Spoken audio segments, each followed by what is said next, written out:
As a parent, would you like to feel like you've got your life back? With your permission, I'd like to show you 3 amazing ways to do just this and live the parenting journey you've always dreamed of, removing stress, exhaustion, and anxiety in the process. Oh yeah, sleep sounds amazing at this point. Join our free newsletter to get the latest on mental health and wellness as a parent. All right, let's dive in. This is the most obvious tool, but it seems almost impossible to get. It's more sleep. Yep, I know I'm crazy to even suggest that is possible. Here's the thing, I was stuck between a rock and a hard place and I had to make the decision. Sleep had to happen. So I took a look at my sleep habits and I realized I was doing it all wrong. And maybe there's some room for improvement in your end too. The mistake that I was making was that I was not putting any thought into my sleep habits. I was merely doing life, just hanging by the seat of my pants, and honestly, it felt like I was stuck in a pinball machine, constantly bouncing around, trying to get things done, and just feeling exhausted at the end of the day. So the goal here is to get more sleep. So how do we do it? And just like any goal, it's about planning. So let's plan our sleep out. Here's what that looks like. Get a piece of paper, write down when you think you are going to be able to get some sleep, whether it's a quick micro sleep, a nap, or full-blown sleep for your nighttime. You might be also thinking about the other things you've got to do in your day, and that's where the little pockets for sleep or a nap start to emerge. You're going to take into consideration things like activities that you've got to do and your child's sleep habits at present. There is a general rule of thumb, which is when your baby's sleeping, that's when you sleep. And I can tell you that it works so much better than just trying to stick to the normal adult sleep habits of waking up, doing your day, then going to sleep at the end of the day. A couple of sleeps through the day works wonders, especially a couple of relaxation tools like Yoga Nidra or NSDR, which we're going to go into very soon. Another thing that I totally recommend is moderating your screen usage, especially close to the end of your day. They do an amazing job of keeping you awake. However, I am going to ask you to do this one thing which requires your device. I'm going to say open YouTube, stick on a meditation, a guided one. It could take as long or as little as it takes for you. You're going to have to play it by ear on this one.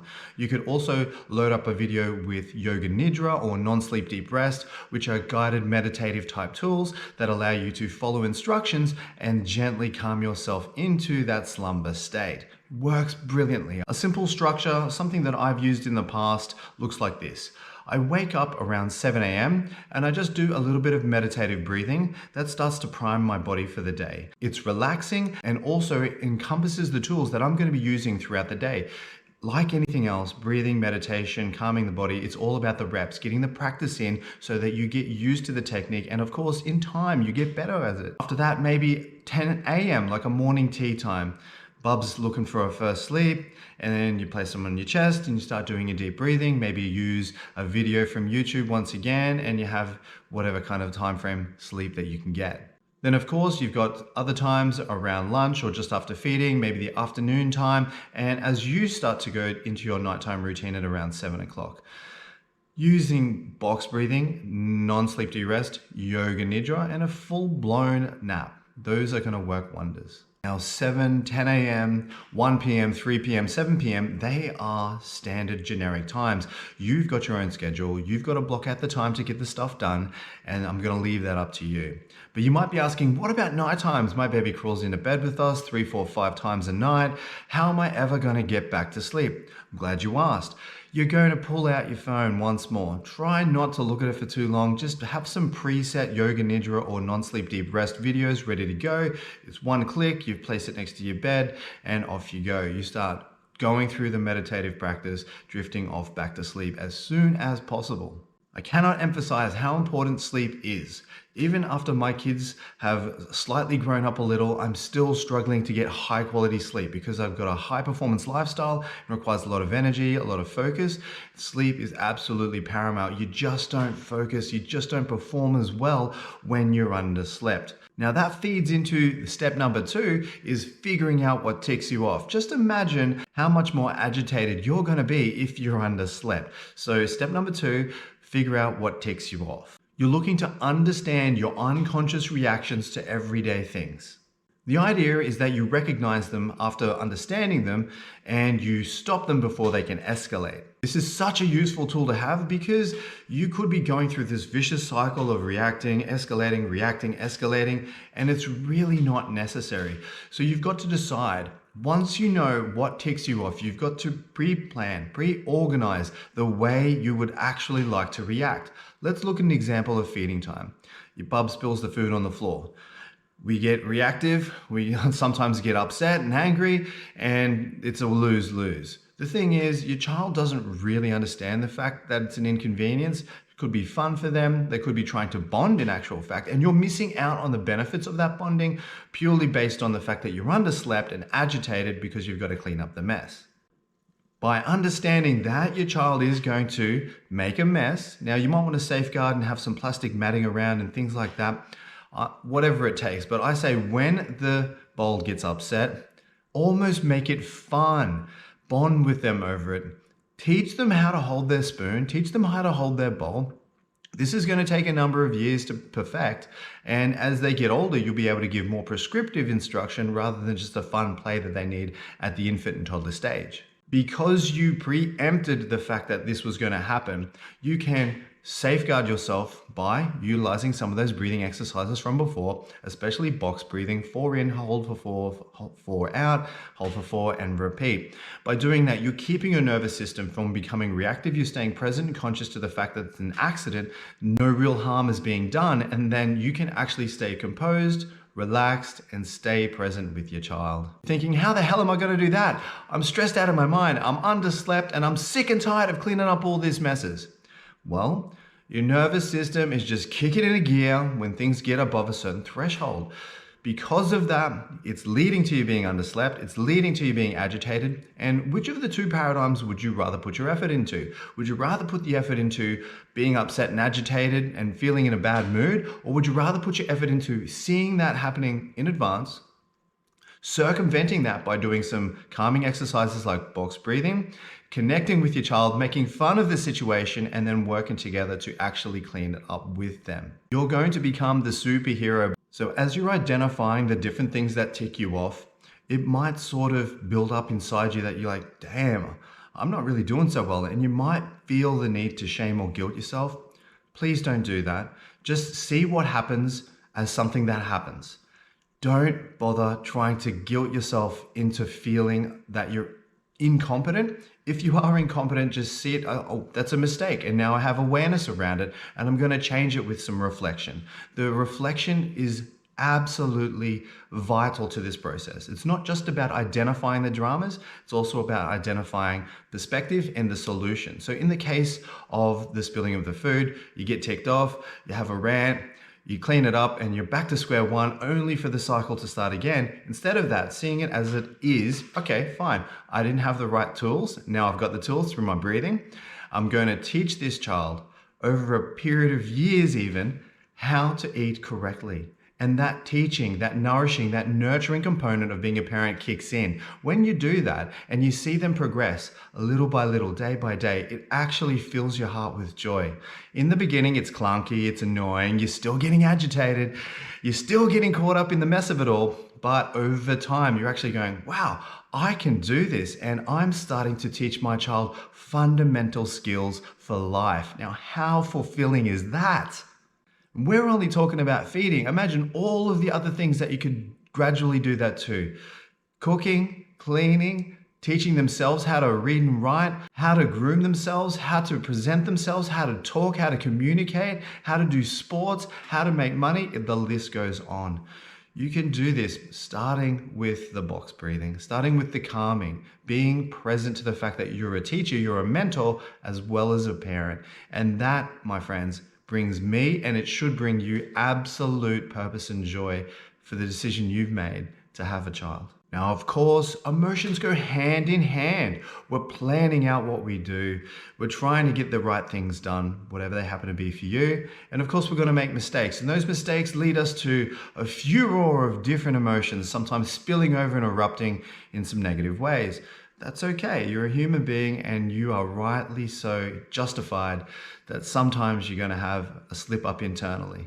By making a plan, you're actually predicting the errors you're going to make, and you can circumvent against that with corrective action and reflection. By planning, and do not be too fixated on the plan that you make has to be the way that it goes. Of course, we know people are often random. Children are no exception for this. They're very unpredictable. They're learning, they're feeling their way through life. So even if we make a plan, just understand that the plan could deviate or change as we're going. That's totally normal. And it doesn't mean that your plan failed. It doesn't mean that your plan was no good. It just means that there were other things to consider along the way. So yes, you're teaching your child how to do stuff, but you're also teaching yourself. You're learning yourself. And that's going to reduce those anxiety levels. It's going to reduce that stress factor where you know the fact of the matter is, as you move through the different progressions of raising a child, that different mistakes, different learnings, different energies are going to come up.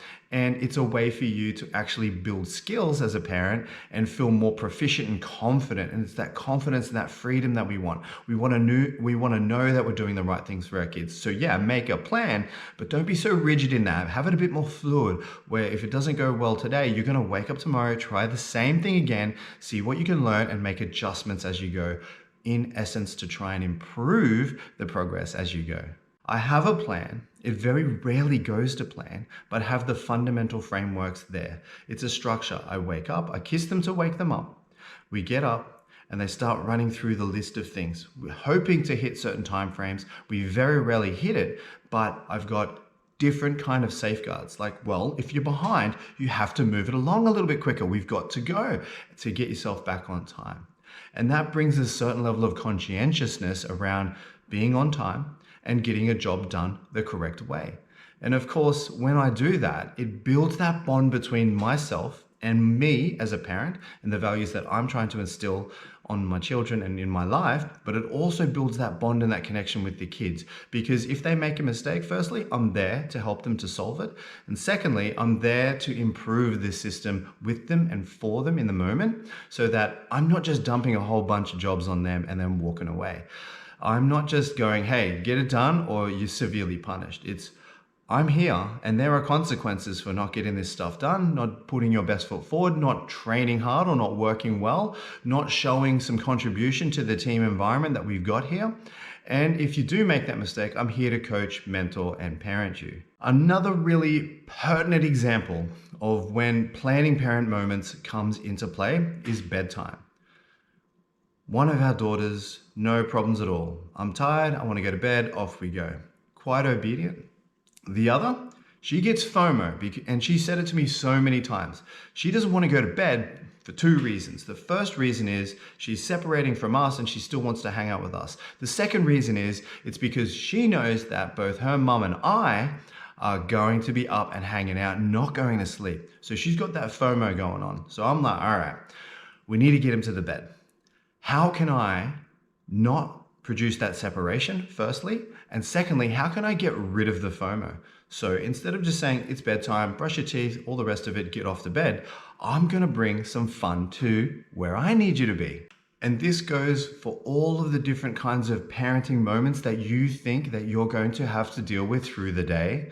In the mornings for us, there's a lot of parenting going on because there's a short time frame before the kids have got to go to school. And they've got to do the fundamentals, like have something to eat, comb their hair, brush their hair, get ready for their day. But there's other things that make us truly invigorated. So we love to do some physical activity in the morning. We play tennis.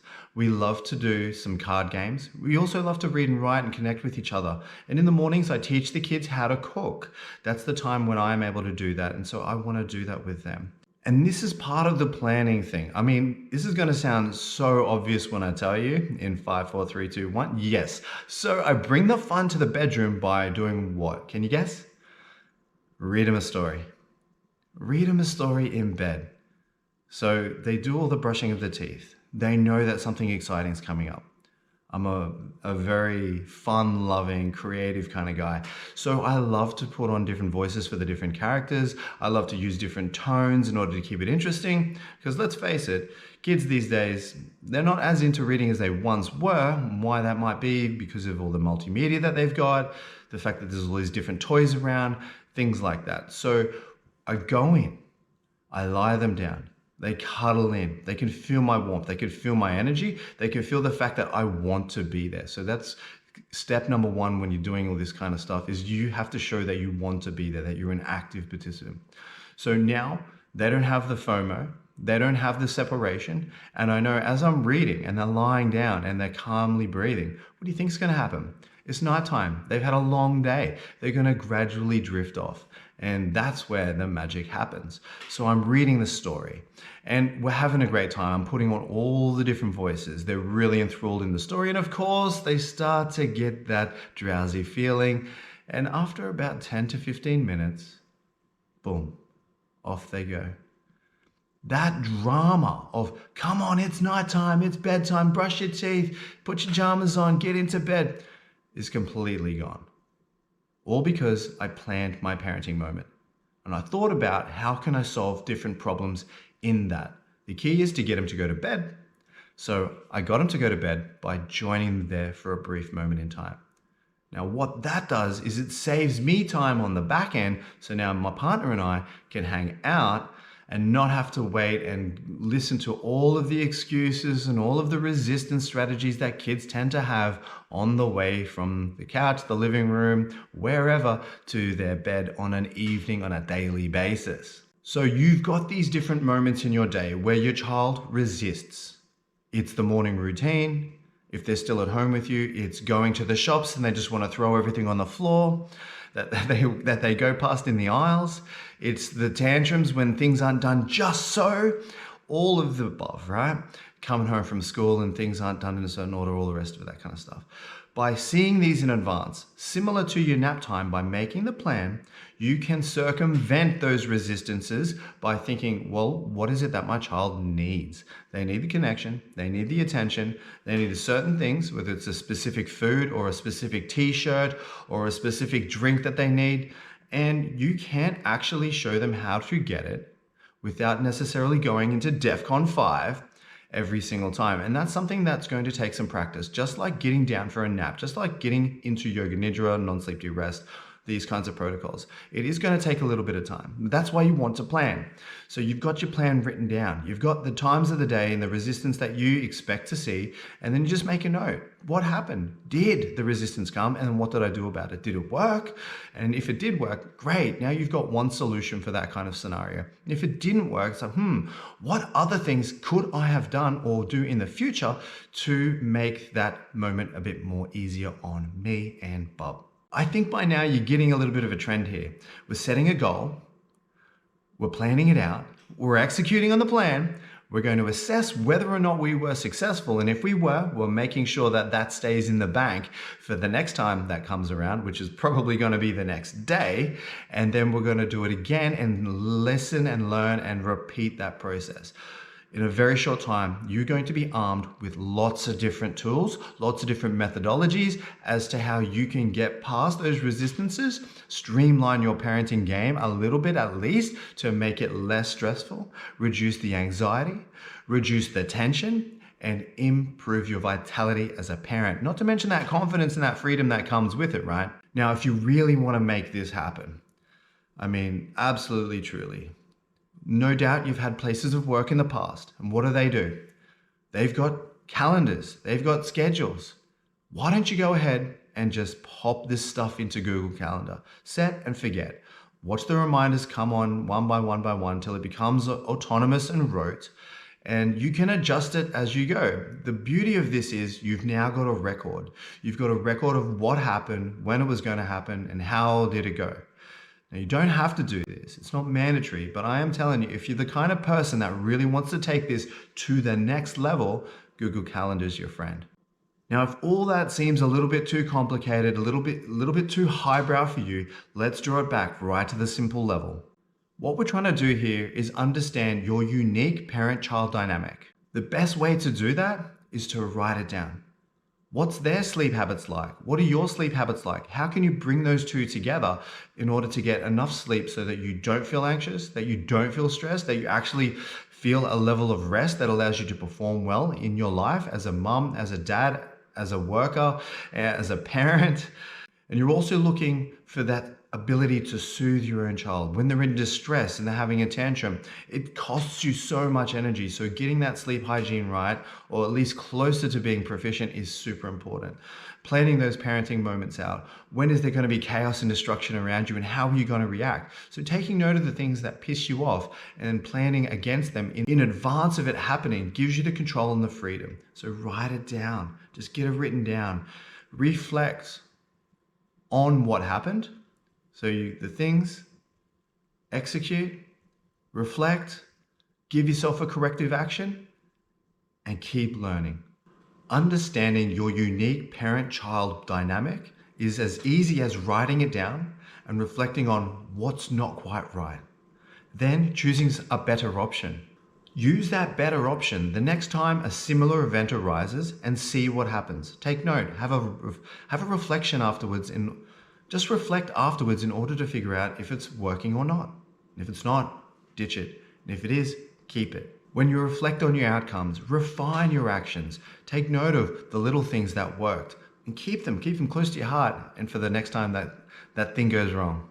What you're going to do is create a cohesive and predictable model, a system, if you will, that builds that confidence that I mentioned earlier. Keep in mind, this takes time. And if you want it to work fast, you're gonna have to create that system and be consistent with it every day.